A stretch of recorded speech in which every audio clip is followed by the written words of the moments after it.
The space station was bigger than any city Kim Yuna had ever seen.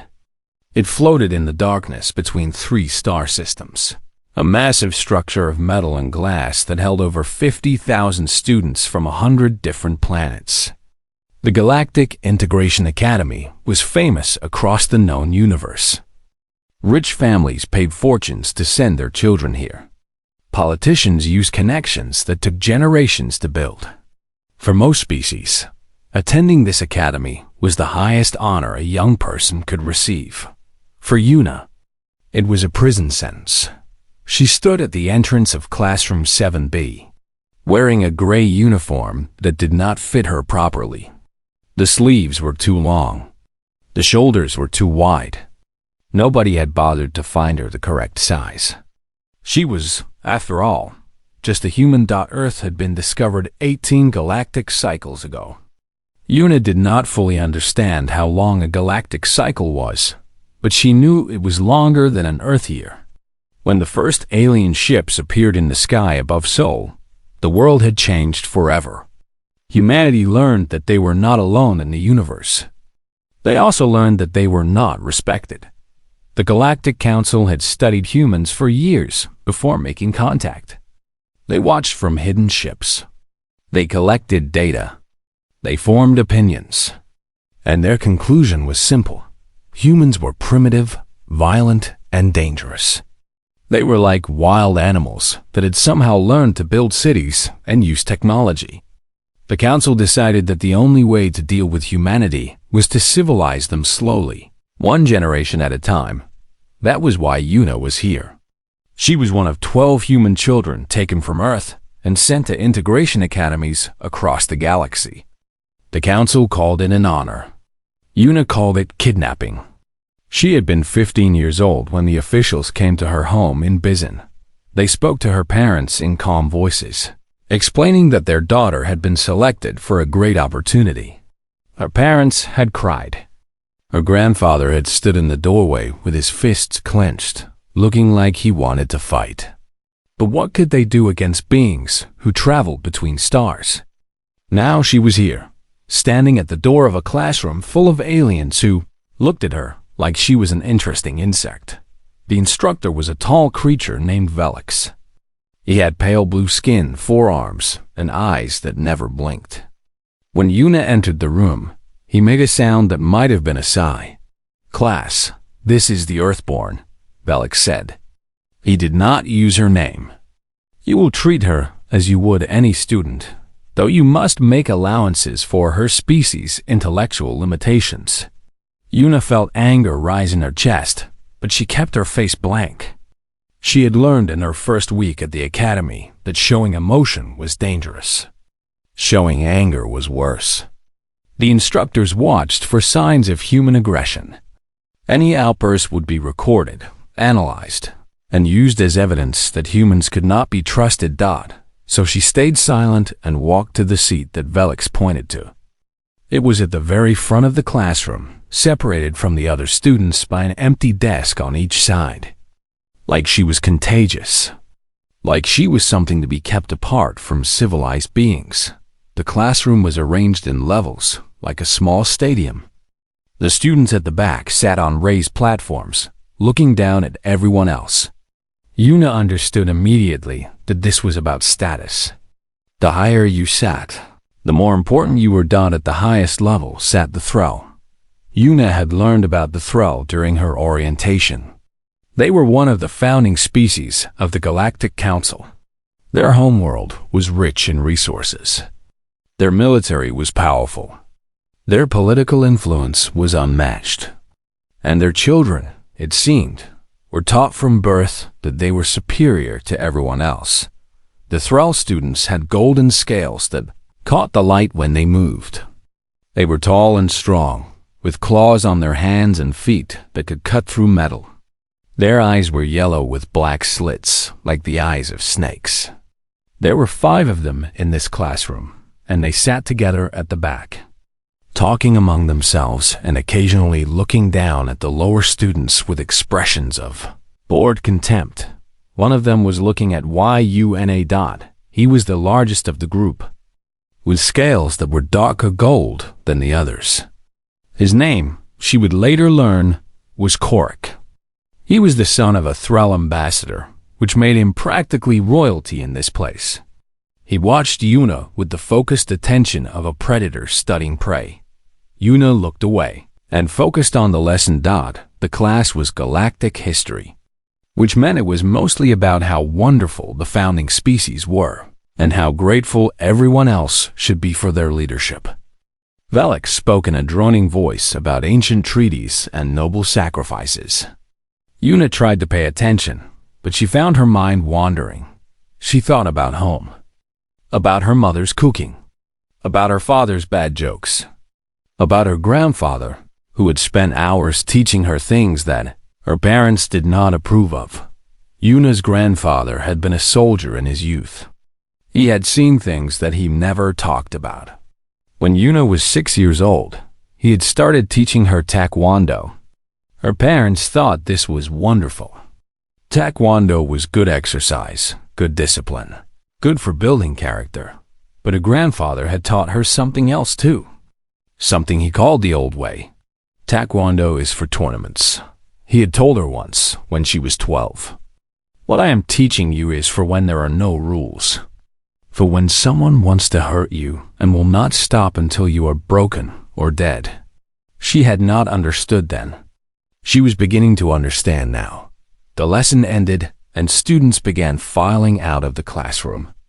Yuna gathered her materials slowly, hoping to leave after most of the others had gone. She did not want to walk through a crowd of aliens who looked at her like she was something unpleasant. But someone was waiting for her outside.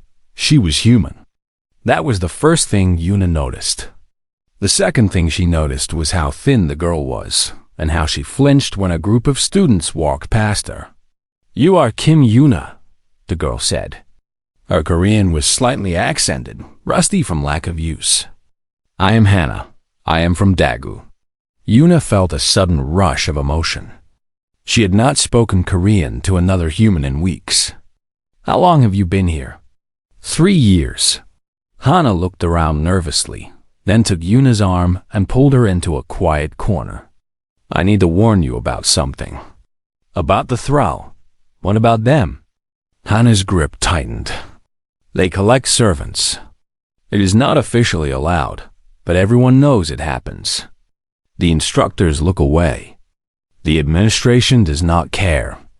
The Thrall choose students from the lesser species and make them serve, carry their bags, do their work, and other things." Her voice dropped to a whisper. "They like humans especially. They say we are exotic.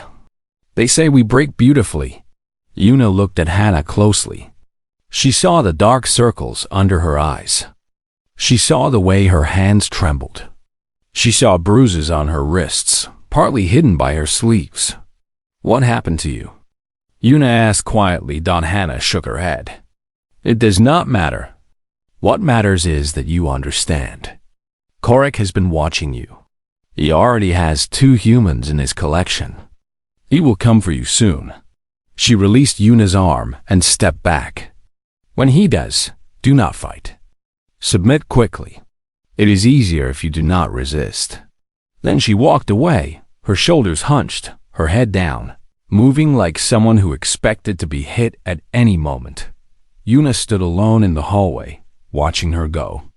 She thought about her grandfather. She thought about what he had taught her. She thought about the way Korik had looked at her in the classroom, and she made a decision. She would not be collected. She would not be broken. She would not submit. She was human, and humans did not kneel. 3 weeks passed at the Galactic Integration Academy, and Yuna learned things that no instructor would ever teach in a classroom. She learned that the academy had rules, but the rules did not apply to everyone equally. She learned that some students could do whatever they wanted, while others had to be careful with every step they took. She learned that the instructors saw everything, but chose to see nothing. And she learned that the Thrall were not just students. They were kings in a kingdom that pretended to be a school. Every morning, Yuna woke in her small dormitory pod, dressed in her gray uniform, and walked through corridors filled with beings from 100 different worlds. She kept her eyes down and her mouth closed. She attended her classes and took her notes and ate her meals alone. She made herself as small and invisible as possible, but she watched. She always watched. The hierarchy of the academy was not written in any handbook, but it was as real as the metal walls around her. At the top were the founding species, the Threll, the Vulcan, and the Moradi. Their children walked through the halls like they owned them, because in many ways they did. Below them were the established species, beings from worlds that had been part of the Galactic Council for thousands of years. They had money and connections, but they knew their place. They did not challenge the founders. Below them were the newer species, the ones whose worlds had joined the Council in recent centuries. They were tolerated but not respected. And at the very bottom, below even the newest members, were the primitives. Species whose worlds had been discovered but not yet fully integrated. Species that were considered too violent, too strange, or too backward to be trusted. Species like humans. Yuna was not the only human at the academy. There was Hana, who she saw sometimes in the dining hall, always sitting alone, always looking afraid. There were two others that she had heard about but never met, both of them reportedly in the service of Thrall Masters. 4 humans in a school of 50,000. 4 small flames in an ocean of darkness. On the 10th day, Yuna saw something that she would never forget. She was walking to her next class when she heard sounds coming from a side corridor. She knew she should keep walking. She knew that curiosity was dangerous in this place. But something made her stop. Something made her look. There were 4 Thrall students surrounding a smaller being. The being was insectoid, with a thin body covered in green shell and a pair of delicate wings folded against its back. Its name was Shirik, and Yuna had seen it in her Galactic history class. It always sat at the front, like her. It always kept its head down, like her. Karik was there. He stood at the center of the group, his golden scales bright under the corridor lights. He was smiling, and his smile made Yuna feel cold. "You forgot to bring my materials to class," Karik said. His voice was calm, almost friendly. "I had to carry them myself. Like a common student? Do you understand how embarrassing that was for me?" Chirik was trembling. Its wings fluttered nervously against its back. "I am sorry. I was sick. I could not walk quickly enough to reach your room before class. Please, I am sorry. Sorry is not enough." Korik nodded to one of his companions. The other Thrall grabbed Chirik's wing and pulled. The sound Chirik made was not quite a scream. It was higher, thinner, like air escaping from a broken pipe. Its wing tore along the edge, and pale fluid leaked from the wound. The Thrall let go, and Chirik collapsed to the floor, clutching its damaged wing and making that terrible sound. "Remember this feeling," Karik said, looking down at the wounded creature. "Remember it every time you think about failing me again." Then they walked away, stepping over Chirik's body like it was garbage on the street. Yun stood frozen in the main corridor. She had not been seen. She could walk away right now and pretend this had never happened. That was what everyone else did. That was how the system worked. You did not see. You did not speak. You did not get involved. But her feet would not move. She walked to Chirik and kneeled beside it. The insectoid flinched away from her, its large eyes wide with fear. "I am not going to hurt you," Yuna said quietly. "I want to help." Chirik stared at her for a long moment. Then it shook its head. "You cannot help. No one can help. Please go away. If they see you with me, they will hurt you too. Let me at least help you to the medical center." "No." Chirik struggled to its feet, holding its torn wing carefully. "You do not understand. If I go to the medical center, they will ask how this happened. If I tell the truth, Karik will punish me worse. If I lie, the instructors will know I am lying, and they will do nothing anyway. It looked at Yuna with something like pity. You are new here. You still think there is fairness. There is no fairness. There is only power, and we do not have any. Then it walked away, limping and bleeding, leaving Yuna alone in the corridor. That night, Yuna could not sleep. She lay in her pod and stared at the ceiling and thought about what she had seen. She thought about Chiric's torn wing and broken spirit. She thought about Hana's trembling hands and hollow eyes. She thought about the two humans she had never met, serving thrall masters somewhere in this massive station. She thought about what her grandfather would say. He had told her stories sometimes, late at night when her parents were asleep. Stories about the war he had fought in. Stories about things that soldiers do not talk about in polite company. He never told her these stories to scare her. He told her because he wanted her to understand something important. The world is full of people who think they have power over others, he had said once. They think their strength or their money or their position makes them untouchable. They think they can do whatever they want and no one will stop them. He had looked at her with his old, tired eyes. Most of the time, they are right. Most people are too afraid to fight back. But sometimes, someone stands up. Sometimes one person says no. And when that happens, everything changes. Yuna remembered asking him what happened to the people who said no. Sometimes they lose, her grandfather had said. Sometimes they get hurt. Sometimes they die. But they do not live on their knees. They do not spend their lives being afraid. And sometimes, just sometimes, they win. And when they win, everyone who was too afraid to fight sees that it is possible. That the powerful are not as untouchable as they seem. Yuna closed her eyes and thought about Korik's smile. She was afraid. She would be lying if she said she was not afraid.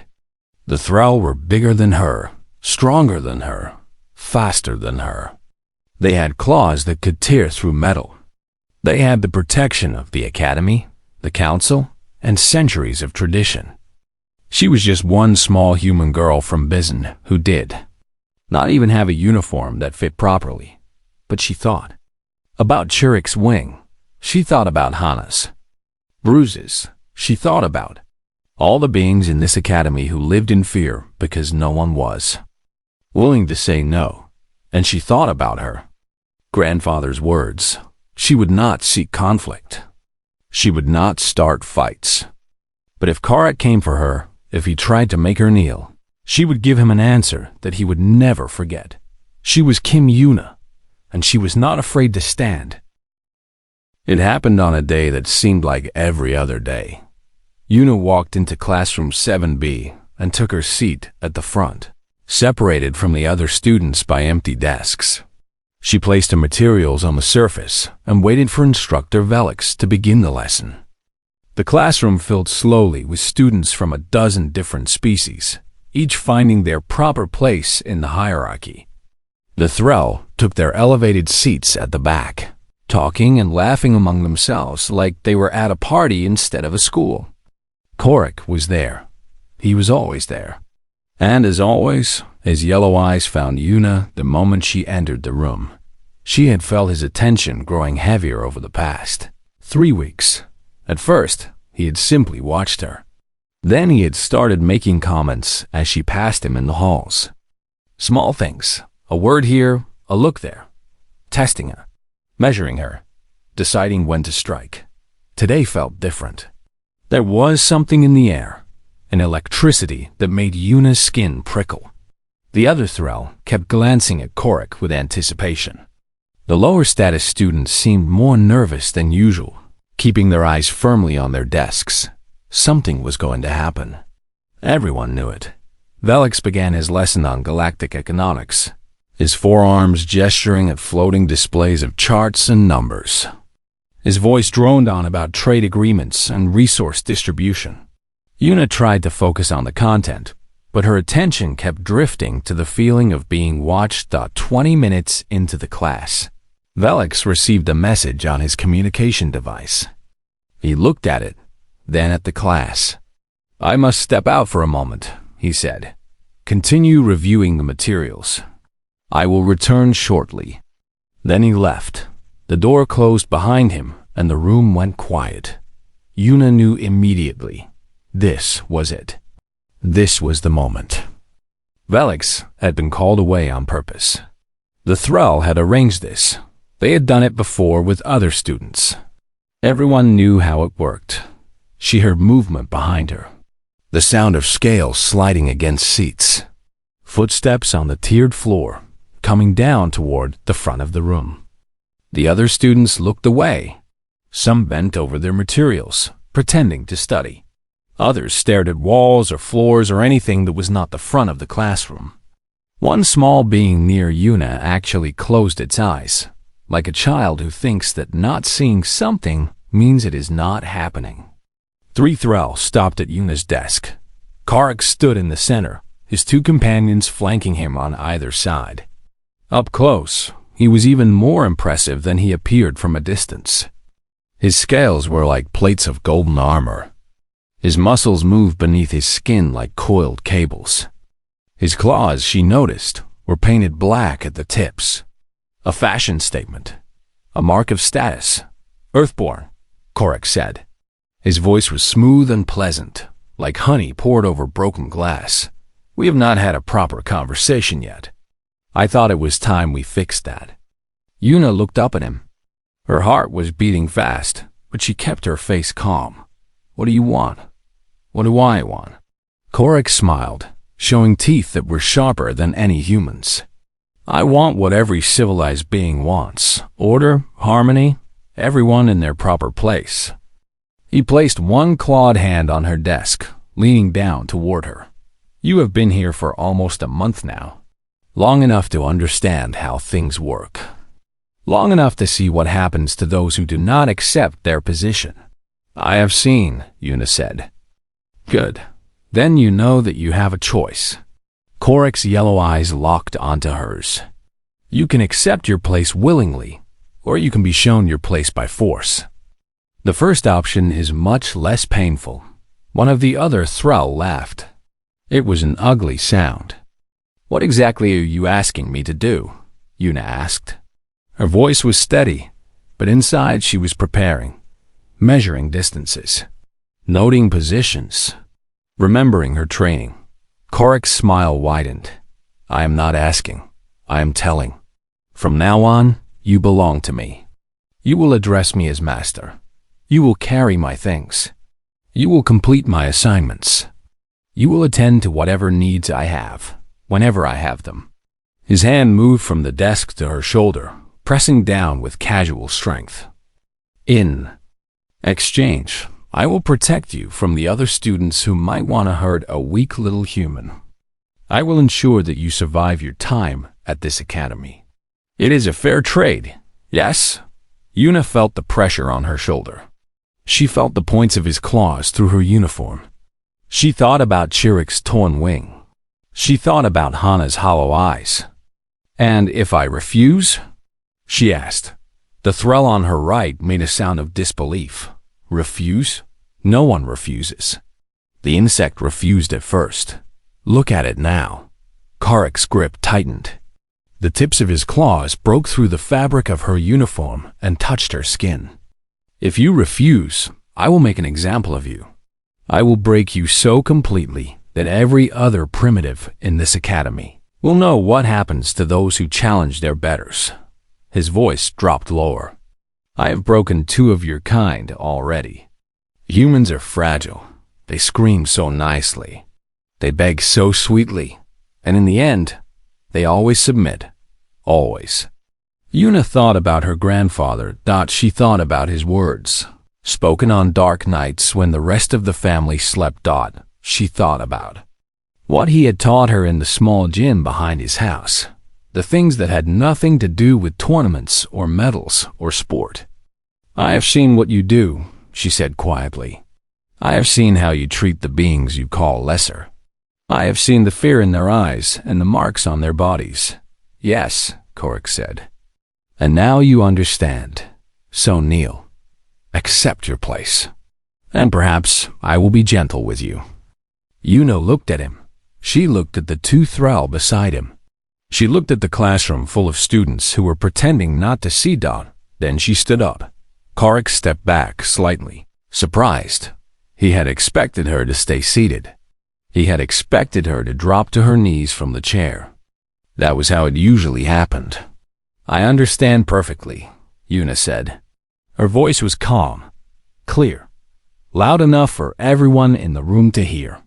I understand that you are a bully and a coward. I understand that you hurt people who cannot fight back because it makes you feel powerful. I understand that everyone in this room is too afraid of you to do anything. The room went completely silent. Korik's face changed.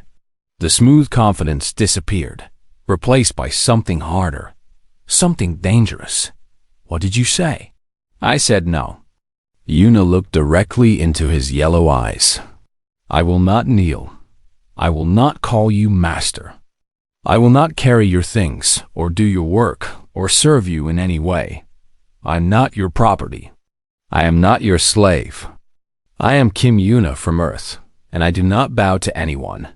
For a long moment, no one moved. Then Korik laughed. It was not a pleasant sound. You stupid creature. Do you think your words matter? Do you think your defiance means anything? He flexed his claws, and they gleamed in the artificial light. I am going to enjoy this. I am going to take my time with you. And when I am finished, you will crawl to me and beg for the mercy you just threw away. He reached for her with both hands. Yuna had been waiting for this moment for 3 weeks. She moved.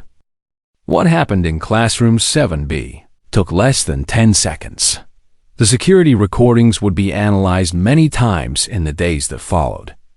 Experts from across the galaxy would study the footage frame by frame, trying to understand what they were seeing.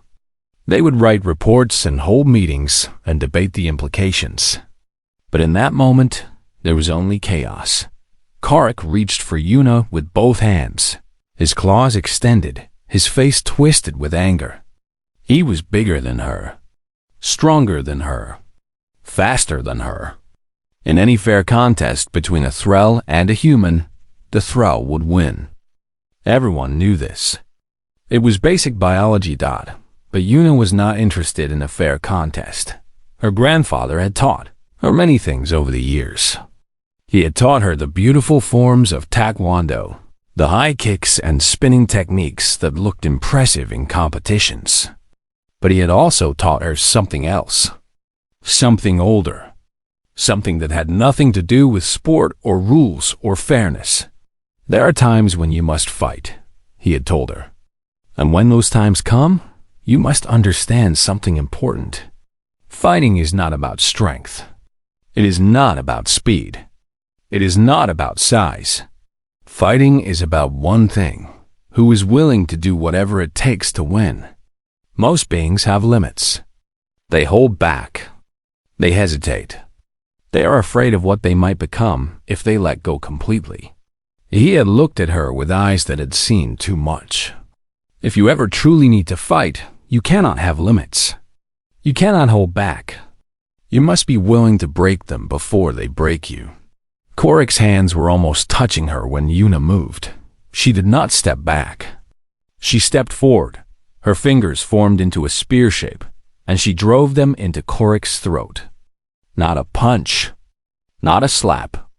A precise strike to the gap between the scales, where the flesh was soft and unprotected. She felt cartilage crunch beneath her fingertips. She felt his windpipe collapse. Korik's eyes went wide. His hands forgot about grabbing her and flew to his throat instead. He tried to breathe and could not. He tried to make a sound and could not. He stumbled backward, golden blood already seeping between his fingers. The thrall on her right reacted first. He lunged toward her, claws slashing at her face. Yuna ducked under his arm and came up inside his guard. Her elbow smashed into his eye socket with all the force she could generate. She felt bone crack. The thrall screamed and fell backward, both hands pressed against his ruined eye. 2 down, 1 still standing. The third thrall was smarter than his companions. He did not rush in blindly. He circled to her left, trying to find an angle of attack. His claws were fully extended, and his stance suggested training. He knew how to fight. Yuna did not give him time to use that training. She grabbed a chair and threw it at his face.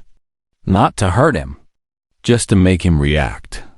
He raised his arms to block the chair, and in that moment, when he could not see her, she closed the distance. She grabbed his extended arm and pulled hard, using his own momentum against him. At the same time, she drove her knee into the side of his elbow. The joint bent the wrong way with a sound. Like a branch breaking, the thrall screamed. His arm hung useless at his side, bent at an angle that arms should not bend. He tried to swing at her with his other hand, but she was already behind him. She kicked the back of his knee, and he dropped to the floor. Then she grabbed his head and slammed it into the edge of a desk. He stopped moving. 3 seconds had passed since Korik reached for her. 3 thrall were on the ground. But the fight was not over. Korik was still conscious. His throat was crushed and he could not breathe properly. The thrall were tough. They did not die easily. He was already recovering, already turning toward her with murder in his yellow eyes. His claws scraped against the floor as he pushed himself up. Something had changed in his face. The arrogance was gone. The cruel smile was gone. What remained was pure predator instinct. He was no longer trying to teach her a lesson. He was trying to kill her. He lunged. He was fast. Faster than any human could be. His claws tore through the air where Yuna's head had been a moment before. She felt the wind of their passage. If she had been 1 second slower, she would be dead. But she was not slower. She had been training for this moment her entire life, even when she did not know it. She redirected his lunge with a technique her grandfather had shown her. 1 hand on his wrist, 1 hand on his elbow, using his own force to send him crashing into a row of desks. Metal bent and broke. Sparks flew from damaged electronics. Korik tried to rise again. His determination was almost impressive. Yuna did not give him the chance. She followed him down and drove her elbow into the base of his skull. His face smashed into the floor. She hit him again and again. Each strike was precise, calculated. She targeted the places where his scales were thinnest. The joints, the spine, the back of the neck. When she finally stopped, Korik was not moving. The classroom was silent. Completely, absolutely silent. Yuna stood in the center of the destruction, breathing hard but not exhausted. Her uniform was torn. Her hands were covered in golden blood. Around her, 3 thrall lay broken on the floor. She looked up at the other students. They were frozen in their seats. 50 beings from a dozen different worlds, all staring at her with expressions of shock and disbelief. Some looked terrified. Some looked confused. And some, she noticed, looked at her with something that might have been hope. "I am not lesser," Yuna said. Her voice was steady, clear. "I am human, and I do not kneel." Then she walked back to her seat and sat down. She placed her hands on her desk, folded neatly over her materials. Golden blood dripped from her fingers onto the surface. She ignored it. She looked straight ahead, as if she was waiting for the lesson to continue. No one spoke. No one moved. No one knew what to do. The first one to make a sound was Chirik. The small insectoid was sitting at the front of the room, not far from Yuna. Its torn wing was still healing, still wrapped in medical bandages. It had watched everything happen with its large, dark eyes. Now it started to laugh. It was a strange sound, not quite like human laughter. But there was joy in it, relief. Something that had been broken inside Chirik was starting to heal. One by one. Other students began to react. Some whispered to each other.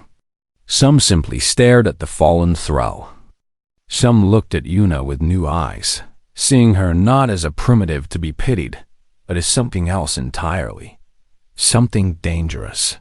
Something that would not break. Outside the classroom, alarms began to sound. Someone had finally reported what was happening. Security teams would be coming. Medical teams would be coming. The administration would have questions. Yuna sat at her desk and waited. She did not run. She did not hide. She had done what needed to be done, and she would face whatever came next. But somewhere deep inside her, in a place she rarely acknowledged, she felt something warm, pride, her grandfather would have been proud. The medical evacuation teams arrived within 3 minutes of the alarm. They rushed into classroom 7B with equipment and stretchers, expecting to find a fight in progress. What they found was 3 unconscious. Thrall lying in pools of golden blood, and a small human girl sitting calmly at her desk. Karak was taken to the emergency surgical center. His throat required immediate reconstruction. His spine had been damaged in 3 places. The doctors said he would live, but he would need months of treatment. The thrall with the destroyed eye was next. He would never see from that eye again. The third thrall's arm had to be rebuilt with metal supports. He would have limited use of it for the rest of his life. 3 of the most powerful students in the academy, broken by a single human girl in less than 10 seconds. The news spread through the station like fire through dry grass. Yuna was taken into custody by Academy security. They put her in a holding cell and asked her questions. Then Galactic Council investigators arrived and asked more questions. Then a special team from the Thrall homeworld arrived and demanded to interrogate her themselves. The administration did not know what to do. Nothing like this had ever happened before. Yuna answered every question honestly. Yes, she had attacked Karak. Yes, she had struck first. No, she did not regret her actions. Yes, she would do the same thing again if she had to. The investigators were confused by her calmness. They expected her to be afraid. They expected her to beg for mercy. Instead, she sat in her chair and looked at them with steady eyes and told them exactly what had happened and why. He tried to enslave me, she said. In my culture, there is a word for people who try to make others into slaves. We call them enemies. And we do not kneel to our enemies. The political situation became complicated very quickly. The Thrall government demanded that Yuna be executed. Karak was the son of an ambassador. His injuries were an insult to the entire Thrall species. They wanted blood. They wanted an example. They wanted every human in the galaxy to know what happened to those who raised their hands against their betters. Earth's provisional government was afraid. They were new to the galactic community. They had no power, no allies, no military worth mentioning. They could not protect one girl against the combined might of a founding species. Some officials suggested giving Yuna to the Thrall. It would be a sacrifice, they said. A necessary loss to protect the rest of humanity. But something unexpected happened. The other students in classroom 7B began to talk. They told security what they had seen. They told investigators about Karak's collection of servants. They told reporters about the things that happened in the academy when the instructors looked away. Stories that had been whispered in secret for years suddenly came into the open. Chirrut was the first to make an official statement. The small insectoid showed the investigators its torn wing and explained exactly how it had happened. It named names. It gave dates. It provided evidence that the academy had been covering up Thrall abuses for decades. Then Hannah came forward. Yuna had not seen her since the fight. She had assumed that Hannah was hiding, too afraid to get involved. But Hannah walked into the investigation office and asked to speak. She rolled up her sleeves and showed the scars on her arms. She pulled down her collar and showed the bruises on her neck. She talked for 3 hours about everything that had been done to her. Other servants came forward. Students who had been broken and rebuilt as property. Beings from a dozen different species who had lived in fear for years. They all told the same story. The Thrall were not civilized rulers. They were tyrants who used their power to hurt anyone they considered lesser. The security recordings from Classroom 7B were released to the public. Across the galaxy, billions of beings watched a small human girl stand alone against 3 larger, stronger predators. They watched her refuse to kneel. They watched her fight back. They watched her win. The reaction was immediate and massive. Species that had accepted Thrall dominance for centuries began asking questions. Why did they accept being treated as lesser? Why did they bow to beings who saw them as property? Why did they not fight back? And if a single human girl could defeat 3 Thrall warriors, what did that say about the natural order of things? The Galactic Council was forced to investigate. They found evidence of systematic abuse not just at this academy, but at institutions across Thrall space. They found records of servants who had been injured, broken, and sometimes killed. They found proof that administrators had been bribed to look away. The final ruling came after 3 months of hearings. Karek and his companions were charged with attempted enslavement and assault. The academy administration was replaced. New rules were established to protect students of all species. And Kim Yuna was found to have acted in legitimate self-defense. She was allowed to return to the academy. On the day she walked back through the main entrance, something had changed.